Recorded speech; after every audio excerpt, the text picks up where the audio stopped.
Impact of idealism in education, इसमें यही है कि प्लेटो ने इंट्रोड्यूस्ड किया था आइडियलिज्म इन एजुकेशन। तो उसने कुछ ना कुछ उसके एम्स भी थे एजुकेशन को लेकर, तो हम उसको डिस्कस कर। फर्स्ट वन हमारा यही है कि सेल्फ रियलाइजेशन, कि एक चाइल्ड को खुद को रिकॉग्नाइज करना बहुत ज़रूरी है, सेल्फ रियलाइज्ड होना बहुत ज़रूरी है, कि डिपेंड नहीं रहना किसी के ऊपर, इंडिपेंडेंट रहना है उसको, एंड उसको रिकॉग्नाइज करना है, रियलाइज़ करना है कि वो सोल, एक सेल्फ, खुद को रियलाइज़ करना है कि मैं कौन हूँ, एंड रिकॉग्नाइज करना है his real form, and proceed towards उसके सेल्फ की नॉलेज, उसके ऊपर अपने ऊपर काम करना है, एक तरीके का सेल्फ रियलाइजेशन करनी है उसको, स्पिरिचुअली डेवलप्ड होना है उसको मटेरियलिस्टिक थिंग्स से कुछ लेना देना नहीं है उसको। जो उसकी स्पिरिचुअलिटी है, जो एक अच्छा आइडियलिस्टिक होता है, वो स्पिरिचुअली कनेक्टेड होता है, उसके लिए मटेरियलिस्टिक थिंग्स है या नहीं है, एग्जिस्ट कर रहे नहीं कर रहे, इट डजेंट मैटर, बट उसके लिए स्पिरिचुअली ही डेवलपमेंट होनी बहुत ज़रूरी है। और एक चाइल्ड के लिए भी स्पिरिचुअली डेवलप्ड होना ज़रूरी है, वो मेंटली और फिजिकली दोनों ही सही रहेगा। To cultivate truth, beauty and goodness, कि आइडियलिस्टिक बिलीव्स कर रहा है ये अपने तीन, सच, शिवम, सुंदरम, इसके ऊपर ही ये बेस्ड है। All these three values should be encourage and inculcated for the development of spiritual values in person.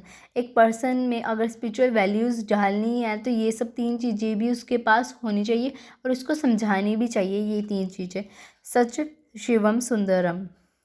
Development होनी चाहिए इंटेलिजेंसी की। In this process of education helps in the development of intelligence and rationality, कि एक child जो है उसकी development हो रही है इंटेलिजेंसी की भी। Health and fitness, expect of physical health and fitness, अगर मान लो एक पर्सन है, अगर वो हेल्दी नहीं है, फिट नहीं है, तो कहीं ना कहीं स्पिरिचुअल होने का भी इसको कोई फ़ायदा ही नहीं है। अगर वो बीमार ही रहेगा तो अपने ऊपर कैसे सेल्फ रियलाइजेशन, अपने ऊपर कैसे काम कर पाएगा, वो फिर नहीं कर पाएगा ना। तो एक person should be healthy and wealthy also. Preparation for holy life, कि आइडियलिस्टिस जो थे वो बिलीव करते थे every person should live in holy life में ज़रूर रहना चाहिए।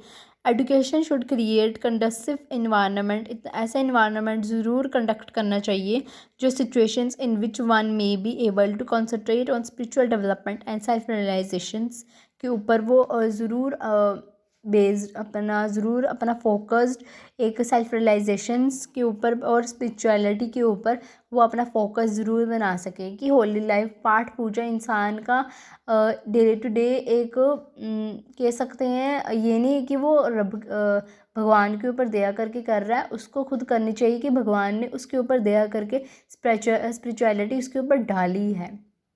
तो ये सब चीज़ें होनी बहुत ज़रूरी है एक आइडियलिस्टिक के ऊपर।